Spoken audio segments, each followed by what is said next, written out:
And welcome back to LinkedIn Logs, the jobs podcast for the website cpluscomedy.com. Like I just said, it's a website.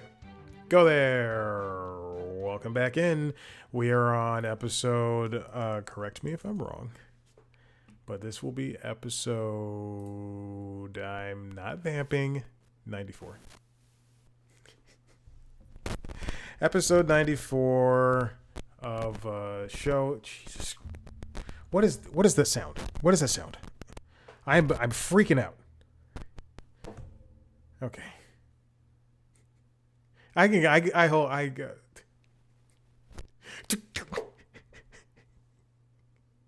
keep a cool head. Episode 94 of one of the shows you forgot that you were still subscribed to. I'm your host, Chad White. If you didn't know, this is the Jobs Podcast for the website, cpluscomedy.com. Like I said, it's a website. Go there. All right. Last week, I ended the show with just an unassuredness of employment.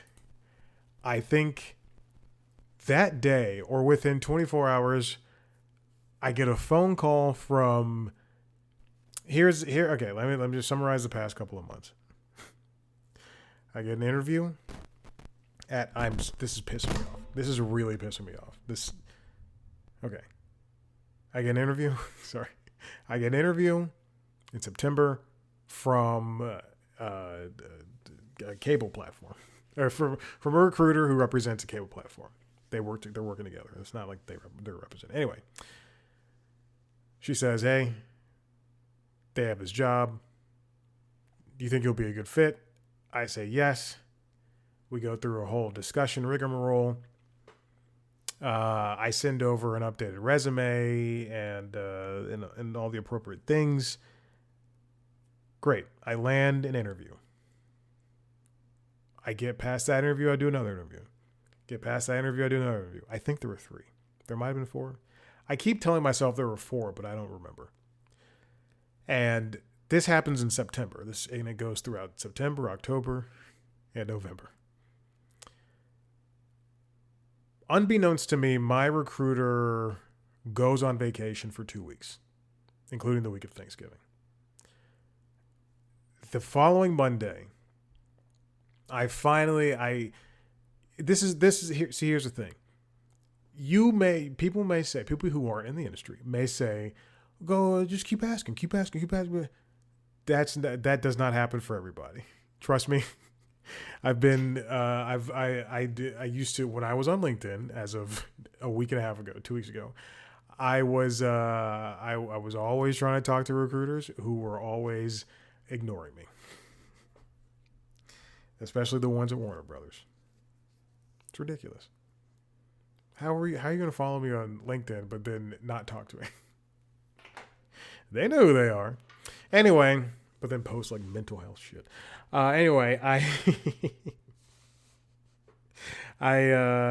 It's a very specific, it's one person and that person does not work there anymore. Anyway.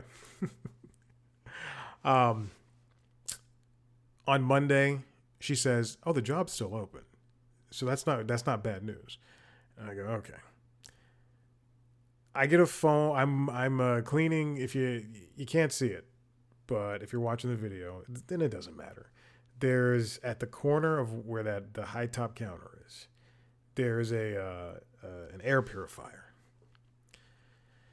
and it was going off all morning long. Truth be told, it was going off since Thanksgiving. Not because I burned anything, just because when it smells something, it's like I gotta turn it on as loud as possible. I decided to clean it that morning. It was Wednesday morning. And then I get a phone call. Wednesday afternoon, I get a phone call from the recruiter who is screaming with joy, saying that I've been hired at this company. Let's not pussyfoot around, baby. So this person was screaming with joy that I've been hired. And I was like, whoa, this is great. This is fantastic. She goes, I have no details. She's like, I have no details right now. But I called you as soon as the email came in. I was like, oh, shit, all right. And then I don't have anyone to tell. So I texted my mom. I said, are you at work? She's like, yes. And I go, oh, okay, I got the job. And then what I assume, she has an office. So what I assume is like she left or closed the door to her office and was like, you got it? Good. Details. She's very much not an emotive person. And then throughout the next day and a half, so that Wednesday and into Thursday, my recruiter called me. And again, this is no fault, no blame, nothing. I was glad for the phone calls 6 times, 6 total times, including that original call. And it was just like a lot of stuff that would be put in the emails, which is great. But it was just like her feeding me information as soon as she got it, or like asking me questions when she needed the answer immediately. Because, people aren't just I am hanging out by my email all the time. I have now work email and regular email just popped open. I'm not doing anything. So yeah, I've started the position. I started it. Oh, so this is last Wednesday. Today is December 9th, Tuesday, December 9th. This was last Wednesday. I guess that's just December 1st, I think, for a second. And then I was like, yeah, I can start Monday. Let's do this. Now, the original timeline, I believe, for hiring was October. But then, things happen. This same, and this is a job I was telling people at the gym, because that is the only time I talk to human beings. This is a job that I literally did at Cartoon Network, except now it's at AMC. So that's 2 years ago at this point. But this is the same, not 2 years ago. This is 3 years ago. When did 2020 into 2023, I think? And then I was let go. And then I got CNN. Yeah. Yes, that is correct. So this is like almost 3 years later. I'm doing the exact same job, and I was hired pretty much in the same way. Lots of interviews over the course of a couple of months, and it's the same job, which is very cool. Which doesn't bode well. I gotta keep an eye out in 3 years. No, everybody I spoke to was great. Right now, again, we're only in the early days, and I don't know how it is at corporate jobs, because I've I've worked for corporations, like at Bounce TV, I worked for EW Scripts. So I did deal with that corporate BS, but yeah, I will say, if you work at a more not creative, but if you work at a more non-buttoned up job, I guess, things are slow going when it comes to you getting access to stuff. Case in point, at Warner Brothers, for Cartoon Network and even CNN, and then for this current position, it's you are given the technology I'm talking about. So like getting IT stuff, getting access to different systems, it takes a minute. Versus at EW Scripts, I was just like we were in the office, and all the corporate stuff was handled immediately. It's so far so good. It's been a day and a half, and I enjoy it. The person training me is very kind. Has a cat bitten into this? Oh my goodness. Anyway, sorry. I was looking at a cable and I saw it. Anyway, and yeah, I'm excited. This is great. Now my days are filled with, reading. I just finished the style guide for reading the style guide for one of the networks. I'm not going to be specific about anything I'm doing. I will get a computer eventually. Right now I'm working off of this my Mac, which is unfortunately slowing down, showing signs of age. But yeah, here we are. This is it feels good to have something to look forward to every day. Like this morning when I was at the gym and I was doing leg stuff, I was like, I have to get out of here. 4 hours ahead of time. If you don't know, I wake up at 3:45 to go to get ready for the gym, and then I work out, and then I was doing Peloton when I got back, and I'm like, I've got 2 hours until I get to work. I wake up so early. I'm only running on 2 cups of coffee, which is fantastic. You know, I get addicted to that caffeine. At lunchtime, I had to take Maverick out, or at a time I deemed lunchtime, I took Maverick out. Now I know it's going to pick up eventually, so I am using this time wisely. As I said, I did look over the style guide for a couple of the networks. It is involved in a streaming platform as well. This company, so that's great. Yeah, we're moving along. You know, but I will talk about the hold on, I do have to answer a message. I will talk about this new hostile takeover that's coming from Paramount. Now, on Friday, I'll tell you this. I did not record the Constitutionals on Thursday because I only had 2 stories, and it was something I was like, all right, I'll just put off till Friday because it's not special. I wake up for the gym at 3:45, as I previously mentioned. When I wake up, I see an email that says Netflix has entered exclusive talks with Warner Brothers Discovery. And I went, whoa.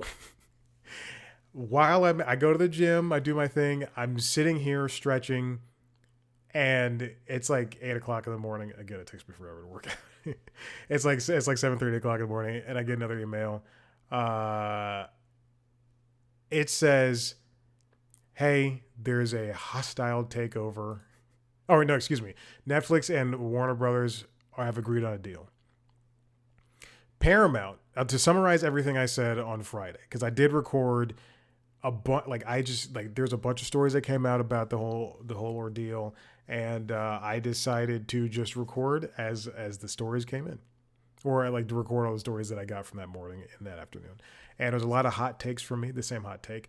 Out of the 3 companies, Netflix, Comcast, NBC Universal, and Paramount Skydance, that wanted to purchase Warner Brothers, I said at the time that Netflix is still was the best option. Paramount last week, David Ellison, they sent what is it called? Letters saying that with their bids to Warner Brothers, saying it's not fair, you're giving more attention to Netflix. Netflix offered $83 billion. This past Monday, Paramount offered $103 billion, and which is like overpricing Warner Brothers. And the stockholders at Warner Brothers Discovery, it's a hostile takeover, so the stockholders can look at it and accept it and go over the board's head. I think, and again, I'm a nobody, but I still think, and I'm a nobody who works in the industry, and as much as I am displeased by how Netflix operates, I think the best company out of all 3 would have been Netflix, and it still is Netflix. I did just listen to Kara Swisher and Scott Galloway's podcast, Pivot, and they were talking about the whole idea. And for once, Scott was defending the artists, and Kara was on capitalism's side. But and she suggested that Comcast is probably the best one because they just spun off their cable networks, and then they could have spun CNN off with Versant as well, and blah blah blah. But anyway, I still think Netflix is the best one for now. They have the means to run the company well. Right now we're in an age of tech when it comes to the industry, and that's the whole thing. That's it. I think Netflix is the better idea, the better candidate. Unfortunately, in a couple of years, I think that the Netflix will let's say, not ruin Warner Brothers, but I do think that it will maybe not even taint the legacy, but kind of do what they did with their shows and make it a little bit vanilla, make everything vanilla. You know, the way that they put out TV shows on Netflix and movies on Netflix, everything is just kind of for everybody. Whereas the Chair Company would never survive outside of HBO. Fiona and Cake would never survive outside of HBO.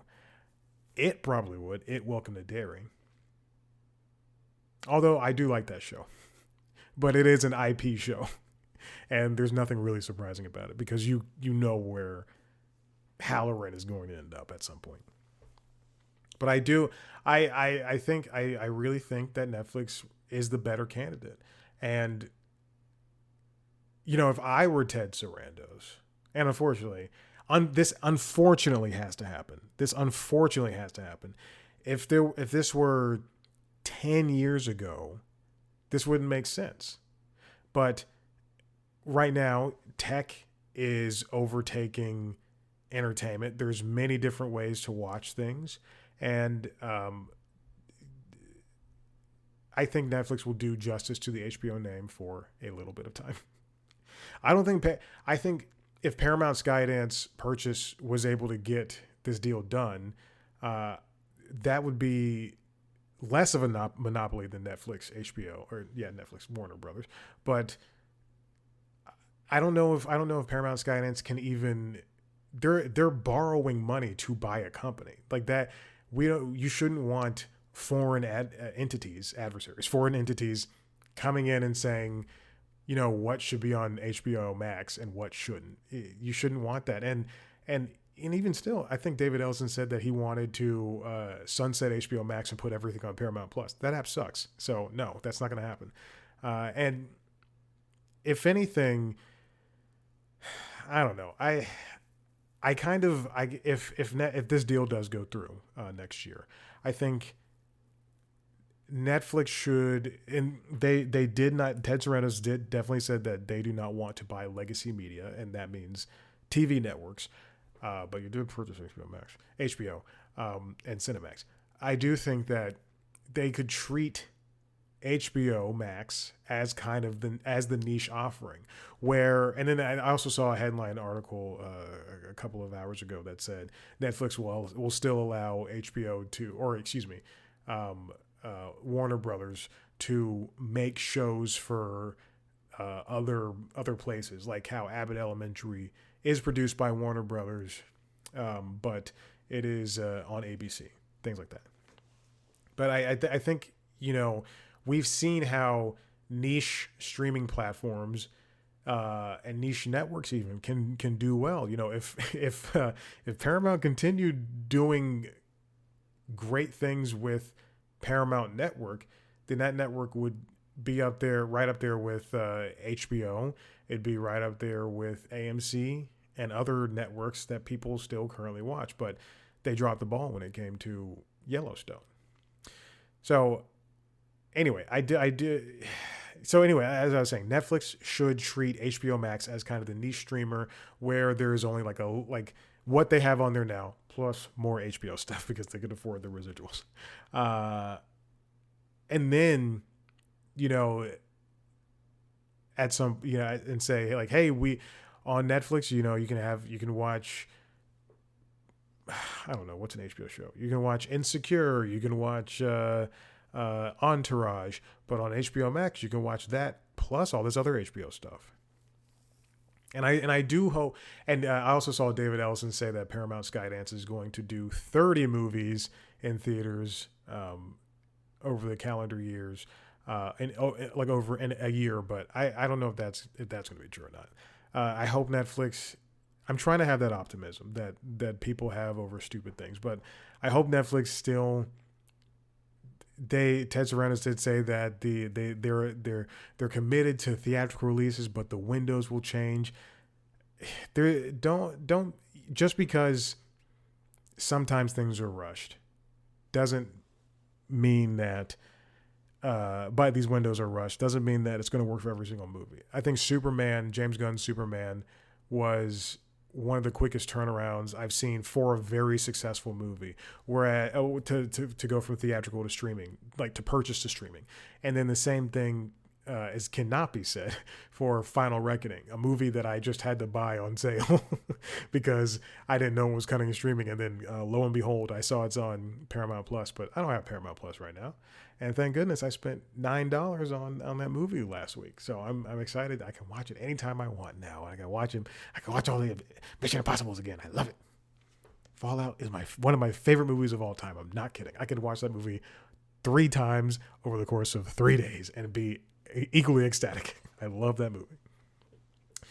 Anyway, yeah, that's it. Again, I'm not a huge fan of the decisions that are being made, but I think Netflix is the better option because I think they will do a better job with the company. And as for Comcast, NBC Universal,